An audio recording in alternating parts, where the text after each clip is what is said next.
একই সাথে পৃথিবীর আর কোথাও নেই যেখানে গণভবনের যিনি মালিক এবং বাইতুল মুকাররমের খতিব একই সাথে দেশ ছেড়ে যাবে। মানে একটা চিন্তা করেন, আপনি যে বিজয়ের পরিক্রমা বলছেন, এটা তো প্রতারণার পরিক্রমা। আপনি পতিতালয় থেকে সচিবালয় সবকিছু আপনার, এটা আপনি জাতি হিসেবে কি পরিমাণ আপনি প্রতারিত হয়েছেন আপনি চিন্তা করেন।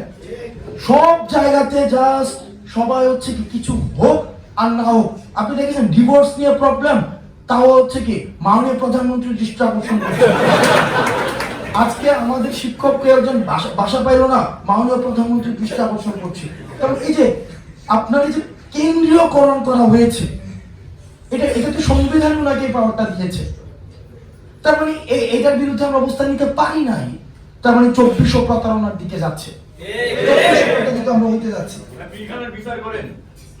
আমি এই যে আমার সময় কম,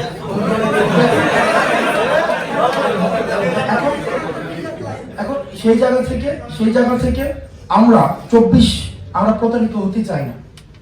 আপনার মাঝে মাঝে আমি ব্যক্তিগতভাবে মনে করি, আমি খুব অনেকে মনে করেন যে হচ্ছে সে কেঁদে দেয়, রাস্তাঘাটে যায়, সে হচ্ছে মানে চোখ দিয়ে পানি পড়ে যায়, এ হচ্ছে আবার অনেকে হচ্ছে বাংলা সিনেমার হচ্ছে আনুমান্না কার সাথে আমাকে লিঙ্ক পাঠায় আমি দেখি।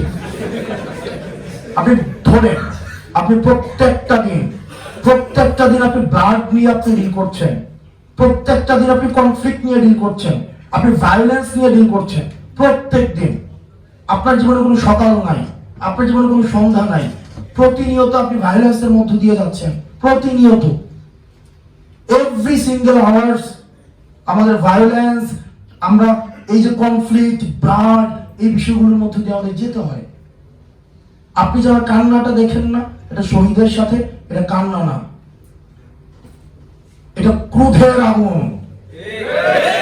আমরা এটা নিশ্চিত করতে চাই, আমরা রাস্তায় যারা ছিলাম, আমাদের রাজনীতিবিদ যারা রয়েছেন বর্তমানে, আপনারা সংসদ ভবনমুখী হচ্ছেন, খুব শীঘ্রই হবেন, যাবেন, মিনিস্ট্রি দখল করবেন, গাড়িতে পতাকা উঠবে, কোনো সমস্যা নাই। আমরা সেটার জন্য আমরা রক্ত দিয়েছিলাম, যেন ভোট দিয়ে আপনাদের গাড়িতে, যার গাড়িতে পতাকা ওঠার যোগ্য তারাই যেন ক্ষমতায় আসতে পারে, আমরা সেটা নিশ্চয়তা দিব। কিন্তু আপনারা আমাদের সাথে যে প্রতারণা করছেন, এটা আমরা দেখছি।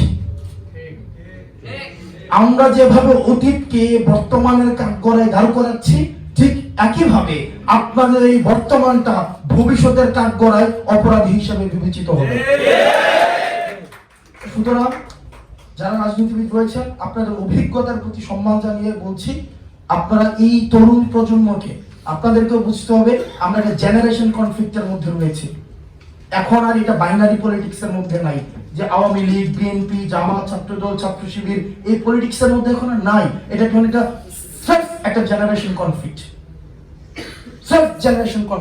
আমরা একটা আপোষহীন আমরা একটা প্রজন্ম গড়ে উঠছি, একটা আপোষকামী প্রজন্ম, যারা হচ্ছে আমাদের সহায়তা হচ্ছে। এই দুইটার মধ্যে একটা সিঙ্ক হচ্ছে না, কোথায় যেন একটা রিফট আছে। এই রিফটকে ব্রিজ করার চেষ্টা করেন, এবং এটা দায়িত্ব আপনাদেরকে নিতে হবে। আপনারা দায়িত্ব নিতে পারেন নাই বলে হচ্ছে কি আমাদের 71-এর পরে আবার 24 লিখতে হয়েছে।